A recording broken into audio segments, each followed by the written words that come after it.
Hi everyone, and welcome back. I'm so excited today. I have a whole crew with me, and we're going to be talking about AI in today's world. So I'm going to let them introduce themselves. I have Jonathan and the Wicks here. Jonathan, can you just tell us who you are and how are you using AI today? I'm stealing that band name, Jonathan and the Wicks. Yeah. Maybe 20 years from now I'll call you guys up. But yeah, my name is John Thiede. I'm on staff here at Orchard Hill. I use AI in multiple different capacities. We use it as an adult ministry staff just to sort of get questions for, we send out like a discussion guide every week. It's not purely AI when it gets sent out, but it just gives us some ideas as far as, okay, maybe these are some things we hadn't thought about. On a personal note, I use it when, most recently I was reading through the Dune books that was like really popular, those movies that came out a couple years ago. And Dune is kind of like Lord of the Rings, where it has its own language, it has these words that are not in the English language. And so the way I read is not the ideal recommended. Like I'll read 100 pages and then I'll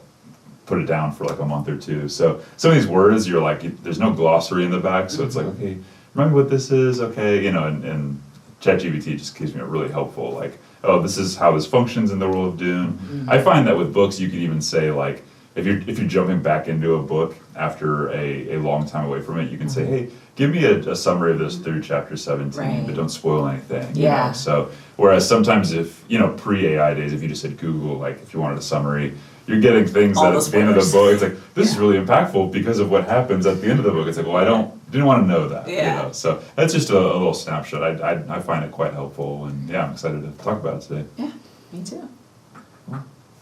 I'm Heather Wick, and I'm an elementary teacher. Right now I'm in early childhood. Okay. So I don't use it as much with kids, but I can use it to pull from previous lesson plans, put ideas together. So I don't use it directly with kids in teaching, but peers definitely do. Sometimes more on a personal, if I want to know what my house looks like, if I want to paint the whole thing, or more informational that way, or help me find podcasts that are like the ones that I, or help me find books that are like this one but not the same author, that kind of thing. So I don't use it a ton that way. We see it more, we have 2 college-age boys, and we see it more there, and that's where some discussions have happened in our house about what's right. Oh, I can't wait to jump into some of that and talking about your kids. And all right, John, how about you? Well, so John Wick, I work in the IT industry, and I work for a company who's at the center of AI. So as sort of an internal user of this, I use it in everything, all day, every day, whether it's giving me a draft for an email, writing business plans, getting research on customers, rethinking ideas, using it for things to like iterate with ideas. Very often I'll go through and say, okay, here's what I'm thinking, now give me 15 different versions of that, tweak it with this, etc. So I'm constantly interacting with AI almost throughout the entire day. And then, as Heather said, being a parent of 2 college-age boys who are very much on the, if I don't learn this now, I'm going to be left behind mode. It's in our everyday. Right, yeah.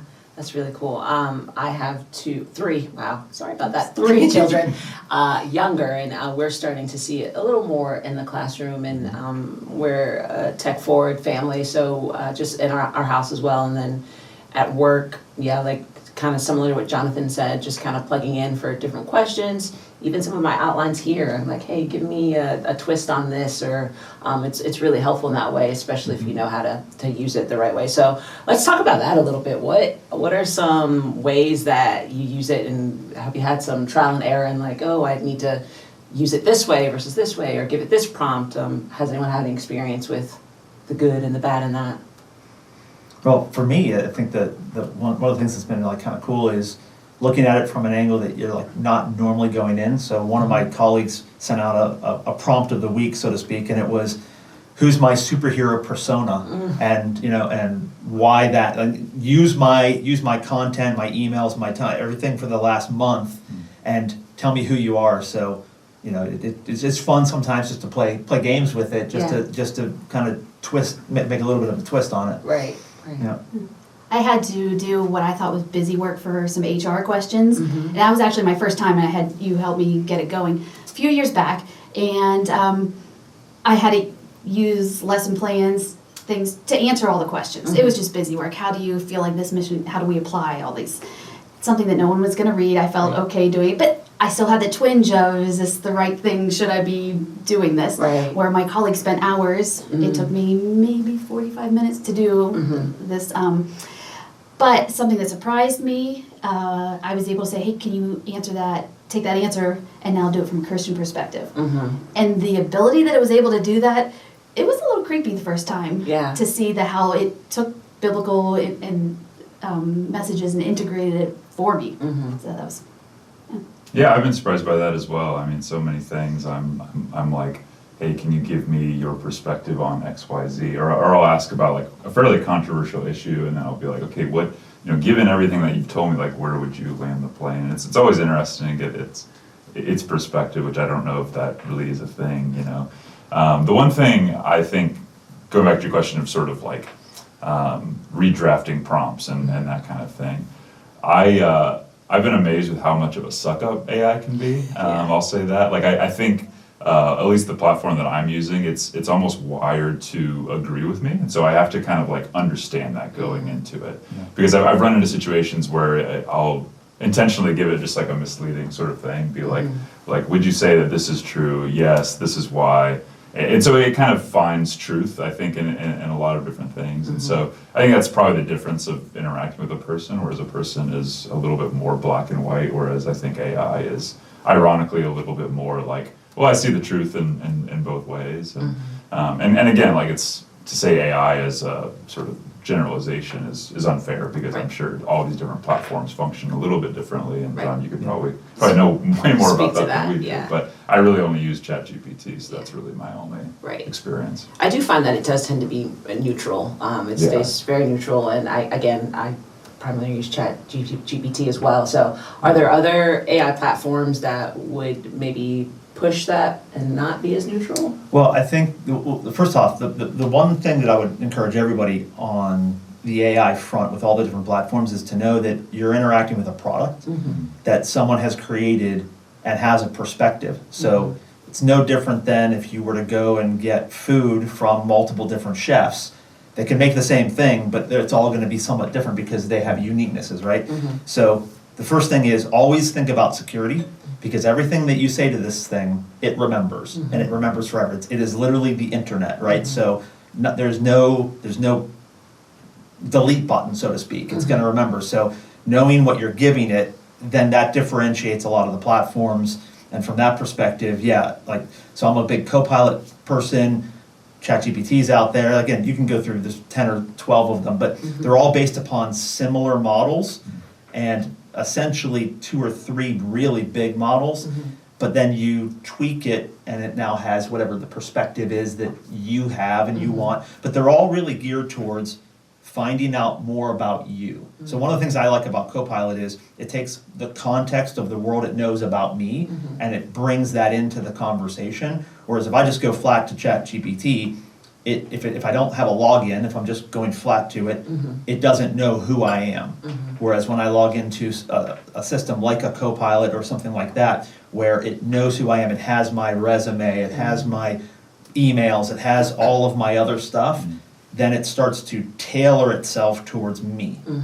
Does it make sense? Yeah, absolutely. I could see too where there might be some people that have some pushback about that. They don't want it to know anything about them. Actually, kind of bounce it back to education. I was reading this article. My husband sent it to me, and he's like, "Hey, this really cool thing happened. This teacher took all the pictures of her students, and she wanted to see, they had this dream of what career they would be in. So she asked AI to make these images of these students and their prospective dream careers." And at face value, I'm like, wow, like being able to see yourself, what you're dreaming about is awesome. And then my husband said, I made one for our son. And I was like, what? And again, like at face value is so sweet. Like, but the article came out because there were controversy on both sides. Like, is that something that people want to see? Is it too much? Because like you said, now that information is out there forever. And are you seeing any of that in education where maybe you're like, this line is a little close? Like, it is, because there's a lot of information that kids unknowingly give out. And that's out there forever. So I think that's part of education, is teaching them how to protect their own privacy and the importance of it. But it also starts with teachers. There are teachers who say, I don't care if the Chinese know everything about me. I have nothing to hide. Yes, until Right. you can talk more about the dangers of that. But so I think it's educating our teachers as well as then the students. Right. Is any of that training available? Like, is there like an ethics AI training that teachers go through? And It is. It comes down to, is your administration ready to take that on? Are the teachers then ready to take it on? Okay. I did an online conference this past summer, probably 70 or 80 different things that I could go to.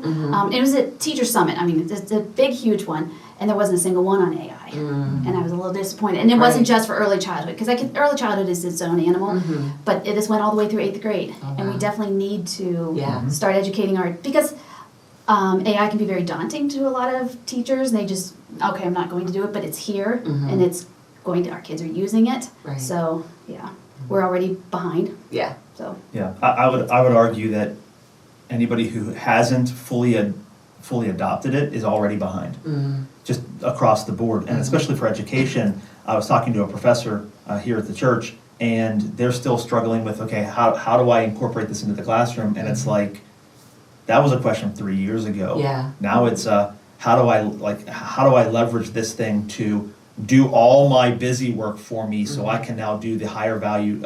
I mean, it's just the speed of which this is coming is amazing. And then on the other side, you know, when we think about kind of the whole pictures and that thing, I would almost say it's very dependent upon that individual users. Like, so for as a teacher, so let's say my administration isn't there yet, go do it yourself. Right? Again, that's the beauty of the internet, which is it's all there available. So I can go out right now and get numerous resources about training me on how to use it in the classroom, how to use it in education, and perspectives. Whether I agree with that or not is a different story. Right. But there definitely are resources out there. That's great. Yeah, I think that I'm bringing this back to you, Jonathan, a little bit. I was thinking about Genesis 1:28 and how we're called, we're given the mandate to be good stewards of all creation. So that makes me think of that as Christians. You know, we are, what do you think? Are we called to, is this another creation we're called to be good stewards of? And Yeah, I think you go back and forth with that even, you know, I mean, I think this is really dating me, but I mean, when I was growing up, there was a lot of talk about cloning, and I think people push back on that, you know, is that a Genesis 1:28 thing? Probably not, you know, it's probably not something we're supposed to go into. People always make that argument for the legalization of marijuana, you know, so I think there is an angle where I think everyone kind of agrees at the end of the day, like not all progress is helpful or good progress. I mean, there are movies made with dystopian premises for a reason. You know, they're supposed to be cautionary tales. Some of the most famous books, 1984, Brave New World. You know, these things exist as cautionary tales. And yet, I wouldn't put AI into that category. I probably would say that it is more of a Genesis 1:28 thing, because all throughout human history, progress that benefits every single person is good progress. And I think that's, to John's point, that's what AI is. It frees us up to do the high leverage, high value work that we get to do. A book that I was deeply impacted by a few years ago was called Deep Work, and it talked about bucketing our different sort of values of work into different parts of the day. So having a block in your day where you're just focused on the things that are really creating value for yourself as an employee. And so I think AI can absolutely help with that, where it can, you know, maybe someday, maybe even now, answer emails, and of course it can already draft emails and that kind of thing. Right. And so I hope to see that flourish as we continue to lean into it, because I don't think it's going away at this point. That's right. I actually have a few concerns about it. If it's going to make us more efficient, and that's good, but then what do you do with the extra 2 hours you have in your day? You know, are you going to use that to then sit down and binge, Right. or to scroll? Right. And so, for me as the educator, let's teach our kids, okay, it made us more efficient, now we can also do this Yeah. with our time. We are made to work. We are made to, you know. Yeah, well, I think that's one of the problems with the American culture in general, right? The more efficient and effective we get, it seems like the more we lean towards entertainment, pleasure. The lazier we get. The Laziness, lazier, yeah. right. So if you truly become more effective, then that's fantastic, right? So absolutely, but it is a democratization. AI is absolutely flattening the world across, so it's amazing. You can have You can have someone who is significantly underprivileged and significantly out in the middle of nowhere, as if they have an internet connection and AI, they can do anything. Yeah. Have you seen that in education, the achievement gap? Is it helping any with that? I think it's a little too soon to see if it should help it. They were talking about things like SAT scores, let you know how successful that person potentially should be in college. But the child who's out in the middle of nowhere trying to take calc, but it's only taught by an 8th grade algebra teacher. This takes away that because you can have an AI teacher doing that for you and bring things to your, there's a huge resource that you suddenly have to can tap into. So it should affect a lot of that. I don't know how it wouldn't. Yeah. But let's talk about that a little bit. Kids using AI in your own personal experience and work. What have you seen? How have you seen them use it? The good, the bad? What? I asked my son, I said, so are most kids using it? He's like, Mom, that's how so-and-so graduated. Yeah. So I've been very encouraging to our kids you have to use it. You have to do it. And so just simple example, right? Big report you have to do, let's call it 30 pages. Why would you start from a blank piece of paper that takes you hours and hours and hours to do research? Like again, if you turn the clock back when web searching, the internet first started, this was the question of like, okay, I can go to the library, I can learn the Dewey Decimal System, I can learn how to pull a book, an encyclopedia off the shelf, like my parents had encyclopedias on the shelf, right? Or I could Google it, right? And get there in weeks less time. Right. Okay, now what do you do with that? Now I build a report. Well, with AI, it's that same thing on super accelerant on steroids, right? Where I can go through and say, okay, build me a 30-page paper. Here's what I want it to say. Give me a head start. Now, the challenge I think comes when if that person isn't ethical, isn't moral, isn't educated, isn't contextualized to understand that's the starting point. That's not your work. Now you need to do the stuff on top. That's the challenge. So what we've been trying to train our kids is get the head start, use it to get ahead, and then apply your intellect. So if you're going to spend 8 hours on it, you may still spend 8 hours on it, but now you're spending 8 hours on making it significantly better, not 8 hours or 7 hours of research and an hour worth of writing. Right. have you guys seen the MIT study? No, which? I would encourage you to look that up. MIT just did one. It was a small study, maybe 58 people, so it needs to be, they'll do more. But they had students write like an SAT prompt, or an SAT essay. And the first group was allowed to use ChatGPT. The second group could just use a search engine. And the third group had to write it themselves. And they were doing EEGs at the same time. Okay. The brain connectivity that the ChatGPT, there was almost none. I shouldn't say that. They talk about the alpha waves, the delta waves, very little activity compared to the other two groups. And then as a follow-up to that, they had that group, the ChatGPT, they said, okay, now you're going to write the essay again using the opposite. So the ChatGPT had to go try to write it. Most of them had no long-term memory of what they wrote when they used the ChatGPT, because you're missing, and versus the other group had the use the ones who wrote it, then got to use ChatGPT to then help fix their essay and to do it, and their brain activity actually went even higher. So that gives hope that how to use this as a tool to enhance what we've already been given by God in our own brains. And that's my concern as an educator, is this what happens with the critical thinking. What even just kids that scrolling all the time, we see a lack of that, and being able to apply their knowledge, and hopefully turning into wisdom someday. But if they're just spitting out what's given to them, so I think that's going to be a big part of education in the future, is teaching them how to use this as a tool, not to replace. Do you have any specific boundaries or practical things that you've kind of told your kids outside of, let's be cautious and use this? Do you have any examples of that? Our one son is very black and white and very does not want to do the wrong kind of thing. So actually we almost had to do the opposite and say, use this. He had he's a marketing internship, and he was designing some clothing wear, and needed an outline of Dubai, and then needed of one of some different cities where they're working in. Well, if you were to pay an artist to do that, this T-shirt is now going to cost a lot. Or even if you were to sit there to try training yourself, he said, use ChatGPT. ChatGPT, actually, no, you Copilot was your preferred. That's your training, is you would prefer them to use Copilot to get the outline of the city, and then he can then change it and tweak it. So in the marketing world, this is a huge part of it. So it's Yeah. more of a, because he felt like he was cheating. We said, no, you need to know how to use this. You need to know how to make it work for you. Just a simple thing, right? So let's pretend he goes out to the business, and let's say he starts his own business.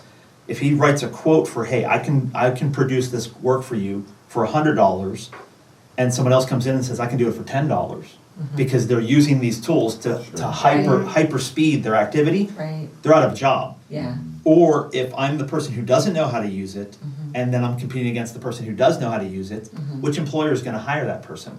So there are significant jobs out there, roles out there that are threatened by AI if people don't learn how to weave it into the mode of operation. Otherwise, they'll be out of business. Right. I'm sorry, No, I think it's also teaching kids to question Yeah. and to say, is this too much? Our son was feeling guilty. We could tell with what's going on. He felt guilty for using AI to help him fix an essay for a scholarship. But then John was able to walk him back through and said, you wrote it using it. So helping your child find that line versus giving it to them, because it's still changing, and Yeah. I mean, it's going to change for a long time. So I don't know that our kids are in the place where we had to say, we're not using it for this. But as a teacher, I absolutely would. So maybe then, giving clear guidelines. You can use ChatGPT or whatever, use the AI to fix this. Right. But then you need to cite where it came from. And also kind of like they're taught, prior to this, they were taught how to look at Wikipedia. Right. That is not, because you can't trust the information, look at AI that way. Yeah. Teaching our kids how to evaluate and to discern what's real and true. And Right. I think the most practical thing that we've had for our kids is whatever the output is, that's not you. So you have to then take that and go. So we highly encourage, that's why Copilot I think is a good one, because it always brings citations in. Okay. So whatever the work is, there's footnotes everywhere around, okay, we got it from here with this. So you can go through and you can dive into this, say, okay, yes, that's a good source, no, it's not. The other thing is, I always encourage iteration, right? So if you think about it this way, if I'm gonna write something and I sit there and have a conversation with Heather and we dialogue back and forth, and she says, well, what did you think about this? Or, well, here's my thought, and she's iterating with me. Well, when I don't have her, or I don't have somebody else like that, I can use AI to do that. And that's a productive use to say, look, I'm not using it to do my work for me. I'm using it to help me do my work better. And if you can think about that as a guiding principle, then as those situations pop up that you can't predict, or you can't write out a script or instructions on everything that you have to do, or here's the do's and don'ts, but if you come up with the general principles of it's not your work, use it as a tool, you have to understand what the content is at the end. Those are, I think, some important principles that you can readily apply anywhere you go in any of the situations. Yeah. I think you brought up a really good point about even encyclopedias growing up, hey Google. And so how we've approached this with our kids is how we've approached it with much of technology. We're going to introduce this to you, we're going to teach you how to use it. And I think there's a lot of fear of it's so new, we don't know it, but I think it is a lot like all the technology we've kind of grown up with, and just trying to understand it and have them know that it is a tool that you can use, and have them know the dangers that could be there, but also, like you said, all the possibilities that they could. So we don't shy away from it in our house. Even our youngest is saying ChatGPT and trying to she'll hear us have conversations. So I read a really cool study that said that generation, they'll think of technology as almost as an appendage. And it's kind of scary to say that out loud, but again, I think where we're at, and like you said, if you're not already incorporated into your daily lives, you're behind. And if you're behind and you don't really know what the tool is doing, then probably not using it correctly because you haven't taught your kids. So I really value that you said helping them find that moral line, find the ethics. Do you see that happening in schools? Is education doing that? Are they trying to help? it's still on an individual basis, Okay. I feel, for the most part. I think it'll change a little bit as curriculums get to be, if curriculums start their own LLMs, their own language models, then I think that will be a bigger, because imagine studying for a test and you have your child just dump all their information into Chat GPT or into the AI, and then the curriculum can go back and ask them questions about things that they didn't include to help strengthen, like the test studying and the individual. That will be huge. Yeah. It's getting there. It's coming there. Education takes a while for things to happen. Yeah. An individual teacher can make it happen a lot faster, or an administrator who pushes it. But it's going to be, and then of course it comes down to money because then curriculum's going to charge. Right. Well, I would also argue the education world is no different than parents in the sense that you have an older generation teaching a younger generation. And until that older generation either moves out and younger teachers show up who are more useful with it, it's more normal for them, or to Heather's point, you have individual teachers saying, okay, I'm gonna break the mold. It's no different than millennials coming into the workforce having iPhones everywhere, right? It changes the world. IT completely changed with mobile devices. It's the same concept the whole way through. So I would highly encourage parents in all of these situations to get there first. Don't follow the kids, lead the kids. Right. Because the challenge that I see more often than not when I interact with people and they talk about these things, it's well, I don't know. Well, did you do the research? Did you try? Yeah. Right? Or do you have it? And the other thing is, don't just use one. We keep saying ChatGPT because I think it's ubiquitous right now, but it's still one. Yeah. Use them all, right? And that's where if you're not using more than one, And teach kids how to compare. that's exactly right. Right. Because that's when you really do understand the differences between one versus the other, and it does help you use that critical thinking. Instead of the critical thinking being, how do I do the research? Now the critical thinking is, how do I decipher truth Right. from errors like Wikipedia, et cetera, and that's the new skill set of IT. I think it's also asking them, AI just told you that, does that change what you believe? Yeah. Does that change what you thought? So keeping those analytical skills, keeping those Yeah. applied Yeah. research versus just, well, they told me that, it must be true. Right. Yeah. Jonathan, what's your perspective on biblical literacy and using AI? Like, do you foresee it improving biblical literacy? Or have you had any? I wish people were using this tool to improve their biblical literacy. I think it can certainly help, and I think that's something that could be true. I think, the value I see with AI, especially when you're reading a Bible passage, is the back and forth, is to be able to, I don't want to say challenge, because that has a negative connotation, but almost just sort of the interplay of like, well, how do you reconcile that with this thing, that kind of thing, and so. Yeah, I think it could certainly help. I know for me already in writing different studies, it's for me even preparing sermons. I think I will often remember bits and pieces of a story or of a movie, but I can't remember where it came from. So I find it very helpful to even just be like, hey, I'm writing the sermon based on God's justice. I remember this story from a Disney movie, trying to give it as much as I can to work with. And I often find I'll give it very minimal information. It'll know exactly what I'm talking about. And I think that's nice because when I was starting in ministry, some of my most helpful times in writing sermons was in dialoguing with other people and saying, getting their life experience. And so it's almost like you get that, but you get the life experiences of pretty much the whole internet. Yeah. And so I find it extremely useful in that. And I think if I can find it useful in that, I think certainly people who are just starting out, I think it could transform the way that I think about, hey, you have a new believer and you're trying to disciple them from ground zero, The age-old, advice you would give them is, okay, start with the book of John.